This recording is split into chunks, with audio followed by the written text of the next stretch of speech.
हरि ओम तत्सत्। श्रीमते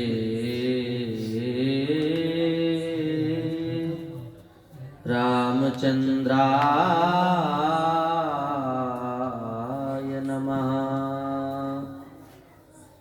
ओम नमः परमहंसास्वादित चरण कमल चिन्मकरंदाय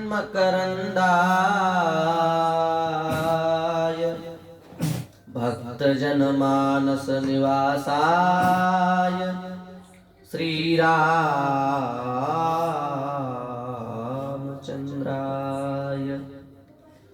वाञ्छाकल्पतरुभ्यश्च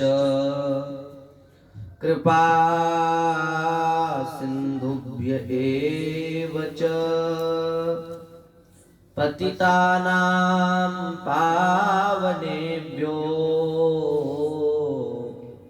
श्री वैष्णवेभ्यो नमो नमः। हरि शरणम। हम सभी लोग अत्यंत भाग्यशाली हैं जो हम सभी लोग इस पवित्र धराधाम में बैठ करके अपनी वाणी और कर्णों के माध्यम से भगवान की कथा को कहने का और सुनने का सौभाग्य प्राप्त करते हैं। हमारे भारतवर्ष में अनेक पवित्र व्रत पर्व त्योहार हैं, किसी भी प्रकार की कमी नहीं है। हर दिन कोई ना कोई उत्सव है। हमारे देश में जितने उत्सव, जितने पर्व, जितने व्रत हैं, संसार के किसी भी देश में न उतने उत्सव है, न व्रत है, न पर्व है। इसलिए भारत देश ऐतिहासिक देश है। यहाँ तो प्रतिपदा से लेकर के अमावस्या तक और प्रतिपदा से लेकर के पूर्णिमा तक 12 मास, 2700 नक्षत्र, 2800 योग, सब में उत्सव ही उत्सव है। योग के द्वारा बनने वाले अलग उत्सव हैं, कर्ण के द्वारा बनने वाले अलग उत्सव हैं, तिथियों के द्वारा बनने वाले अलग उत्सव हैं, मासों के द्वारा बनने वाले अलग उत्सव हैं। महाराज कितने उत्सव हैं, पर हम लोग इतने पवित्र भारत देश में उत्पन्न हुए जहां प्रतिदिन उत्सव ही उत्सव होते रहते हैं। देवता लोग भी इस भारतवर्ष की प्रशंसा करते हुए कहते हैं कि यहाँ बहुत उत्सव होते हैं। यहाँ नित्य निरंतर भगवान के किसी न किसी विग्रह की अर्चना, पूजा, सेवा होती ही रहती है। देवता पंचम स्कंद में कह रहे हैं, न यत्र वैकुंठ कथा सुधापगा न साधवो भागवतास्तदाश्रयाः न यत्र यज्ञेश मखा महोत्सवा सुरेश लोकोपि न वै ससेव्यताम्।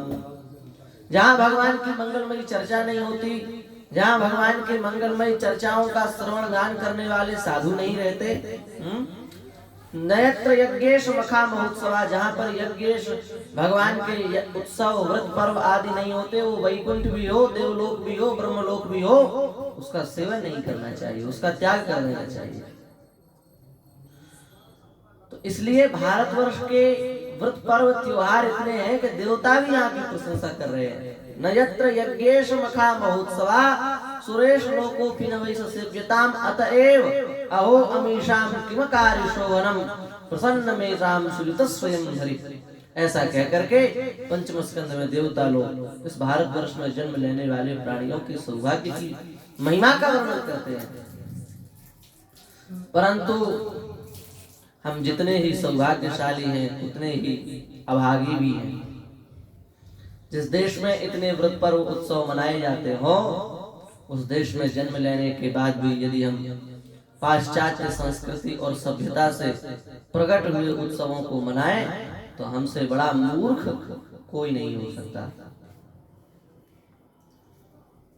रोज आप देख रहे हैं हमारे यहाँ कोई ना कोई उत्सव आते ही रहते हैं, कोई ना कोई उत्सव होते ही रहते हैं और आ रहे हैं जा रहे हैं, उत्सवों की कोई कमी नहीं है।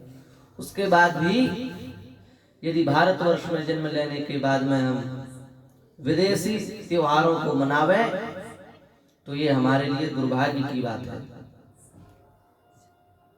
अभी बीते ही दिनों, कल की शायद बात है, क्रिसमस डे चला गया।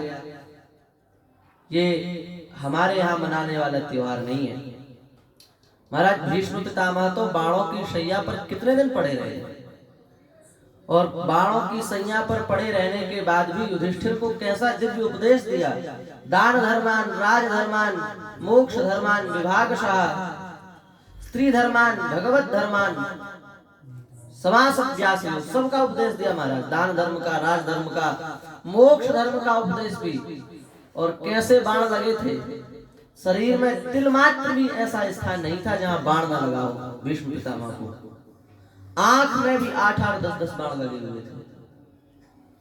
ऐसी स्थिति में भीष्म पितामह ने क्या उपदेश दिया महाराज, क्या स्तुति की। इतिमति रूपकल्पिता वितृष्णा भगवती सात्वत पुंगवे भूमि स्वसुख मुपगते क्वचित विहर्तुम प्रकृति मुपयुष यद भव प्रवाह। हम लोग भीष्म जयंती न मना करके क्रिसमस डे बनाए तो दुर्भाग्य की बात है। उसी प्रकार से अभी कुछ दिनों के अनंतर नया वर्ष, जिसको हम लोग कह देते हैं मूर्खता के कारण, वो आने वाला है। नया शब्द का अर्थ क्या है? नया माने नूतन, नूतन, नूतन नूतन, उसी को नया कहा जाता है। कुछ नया हो तो उसे नया कहने का हमें अधिकार है। परंतु जब कुछ नया है ही नहीं तो फिर भी हम उसको जबरदस्ती में नया बनाने का प्रयास करें, ये हमारे लिए मूर्खतापूर्ण बात है। महाराज हर देश का अलग अलग हर देश में नया साल अलग अलग देश में अलग अलग तिथियों को, अलग अलग तारीखों को मनाया जाता है। सब देशों की अलग अलग मान्यताएं हैं। वे देश अपनी अपनी मान्यता के अनुसार अपना अपना नया साल मनाते हैं। जापान में 29 दिसंबर से 3 जनवरी तक नया साल मनाया जाता है। थाईलैंड में 13 अप्रैल से 15 अप्रैल तक नया साल मनाया जाता है। म्यांमार में 15 अप्रैल के लगभग नया वर्ष मनाते हैं वहां के लोग। अफगानिस्तान में 21 मार्च को मनाया जाता है नया वर्ष। स्पेन देश में 31 दिसंबर को मनाया जाता है नया वर्ष। तो प्रत्येक देश अलग अलग तारीखों पर, अलग अलग महीनों पर अपना नया वर्ष मनाते हैं। तो हम भारतवासियों को भी चैत्र प्रतिपदा को नया वर्ष क्यों नहीं मनाना चाहिए? हम क्यों 1 जनवरी को मनाएं? क्या हमारे यहाँ नया वर्ष नहीं है? हमारे यहाँ नया वर्ष है महाराज। हमारे यहाँ तो नए वर्ष को इतने कार्य हुए, संपन्न हुए हैं कि किसी और नए वर्ष में शायद ही हो किसी देश में इतने कार्य एक साथ हुए हों। ब्रह्मा जी ने चैत्र प्रतिपदा के दिन ही सृष्टि का आविष्कार किया था। विक्रमादित्य ने संपूर्ण विश्व पर राज्य प्राप्त करके चैत्र प्रतिपदा के दिन ही अपनी सिंहासन को सुशोभित किया था। राम भगवान का राज्याभिषेक भी चैत्र प्रतिपदा के दिन ही हुआ था। शक्ति की भक्ति भी चैत्र प्रतिपदा से ही प्रारंभ होती है।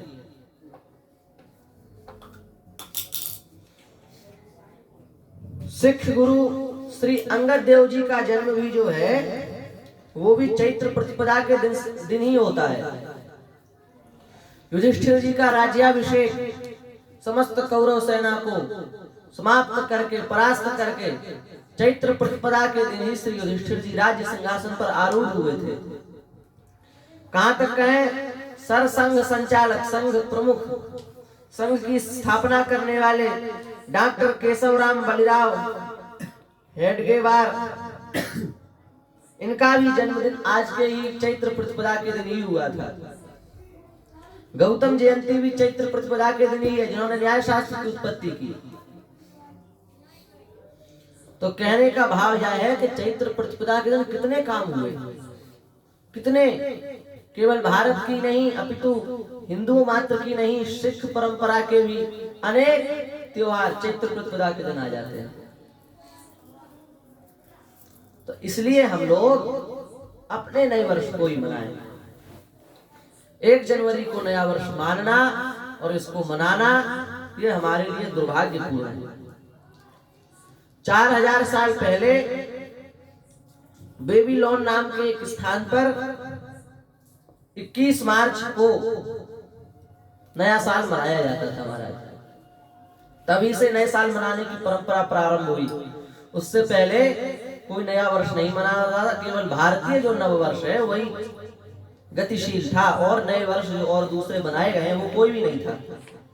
4000 साल पहले बेबीलोन नाम के स्थान में 21 मार्च को नए वर्ष मनाने की घोषणा की गई। फिर महाराज रोम के एक शासक हुए हैं जिनका नाम है जूलियस सीजर। जूलियस सीजर नाम के शासक ने ईसा पूर्व 45वें वर्ष में जूनियर कैलेंडर की रचना की, और उसी कैलेंडर की जिस दिन रचना हुई उस समय 1 जनवरी थी, तभी से नया वर्ष प्रारंभ किया गया। इसका मतलब ये जो नया वर्ष है इसकी परंपरा कोई ज्यादा पुरानी नहीं है, और इस नए वर्ष को प्रारंभ कराने में जूलियस सीजर को 445 दिन रात मेहनत करनी पड़ी थी, तब जाकर के इसका प्रचार प्रसार हो पाया था। तो कोई जानते नहीं था कि 1 जनवरी को नया साल होता है, किसी को पता ही नहीं था।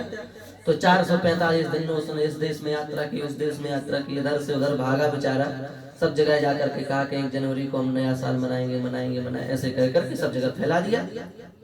445 दिन लग गए उसको ये काम करने में। तो कई देशों में लोगों ने मनाना भी प्रारंभ कर दिया, पर हमें विचार करके यह बात समझना होगा कि हमारा जो नया वर्ष है वो भगवत कृपा से हमें प्राप्त है। हमारी हिंदू सनातन संस्कृति में हजारों वर्षों से चला आ रहा है। हम उसी नव वर्ष को महत्व दें, उसी नव वर्ष को मनावें, और उसी नव वर्ष को मनाने की अपने आगे आने वाली पीढ़ी को भी शिक्षा दें।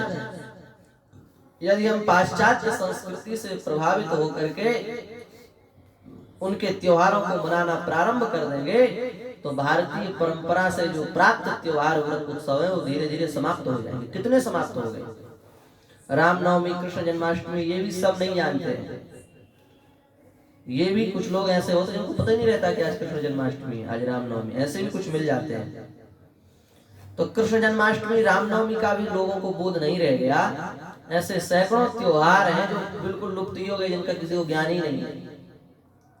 ये क्यों लुप्त होते जा रहे हैं? इसलिए लुप्त होते जा रहे हैं क्योंकि हम अपने त्योहारों को मनाना छोड़ रहे हैं और पाश्चात्य संस्कृति से प्रभावित होकर के दूसरे त्योहारों को मनाना प्रारंभ कर रहे हैं।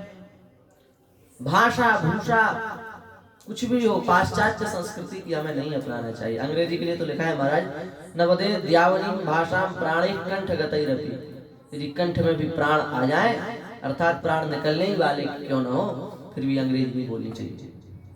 नवदे यावनी भाषा प्राणी कंठ गतैरपि,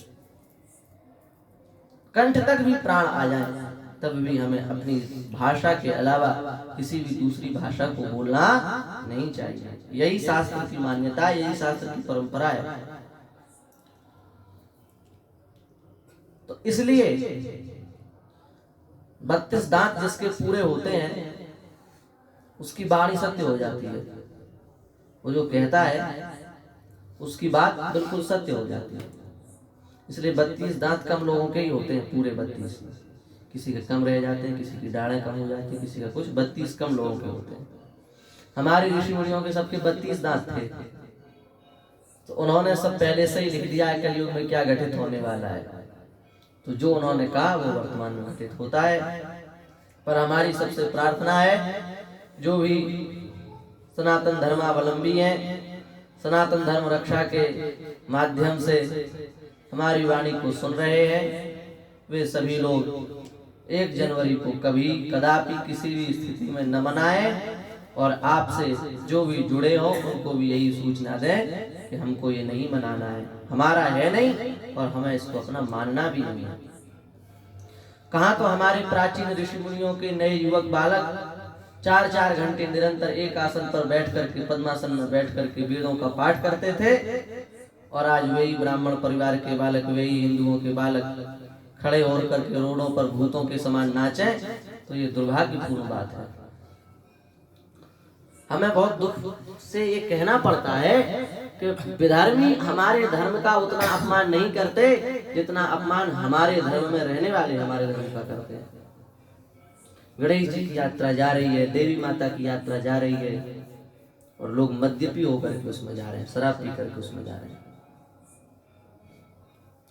विधर्मी उतना हमारा तिरस्कार नहीं करते जितना हम हमारे धर्म का तिरस्कार करते हैं। इसलिए इस बात को समझते हुए मूर्खता के प्रवाह में, भेड़ों की चाल में न आकर के हमें अपने अंधा यथांधई रुकनीय माना। अंधा जिस प्रकार से दूसरे अंधे को गड्ढे में गिरा देता है, दूसरा सोचता है हम तो गिर ही गए तो इसको क्यों छोड़ा, तो कहता हाँ आगे बहुत अच्छी रास्ता है, तो तीसरे को पटक देता है, तीसरा सोचता है इसने हमें धोखा दिया, हम गिर गए, तो अब हम चौथे को क्यों बचाएं, तो वो कह देता है चौथे से बहुत बढ़िया रास्ता है, चले आओ, बहुत अच्छी अच्छी बालू, और वो भी गिर जाता है। ऐसे करके सब गिर जाते हैं गड्ढे में। तो उसी प्रकार से अंधा यथांधई रुकनीय माना के जैसे स्थिति वर्तमान समय में चल रही है, उस परिस्थिति से निपटने के लिए पहले हम अपने से प्रारंभ करें। स्वयं हम इन त्योहारों को मनाना छोड़ें और हमसे जो परिवार में हमारे रहते हैं उनको समझाएं, और इस प्रकार से धीरे धीरे यदि यही बात सब जगह पहुंच जाएगी तो हमारे देश से विदेशी त्योहारों का सदा सर्वदा के लिए नाश हो जाएगा, ये विदा हो जाएगा।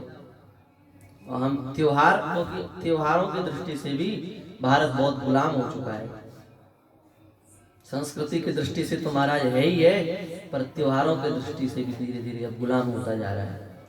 इसलिए हमें निकलना पड़ेगा और समझना पड़ेगा, तभी हमारे राष्ट्र का उत्कर्ष होगा और हमारा उत्कर्ष होगा। इसी भावना के साथ में श्री ठाकुर जी के चरणों में प्रणाम करते हुए हम अपनी वाणी को विराम देते हैं, और आप सब अपने अपने कार्यों में, अपने अपने आराधना में यथा योग्य लगे रहें। इसी प्रकार ऐसी भगवान से प्रार्थना करते हैं, अभ्यर्थना करते हैं और अपनी वाणी को विराम देते हैं। श्री वृंदावन बिहारी लाल की जय।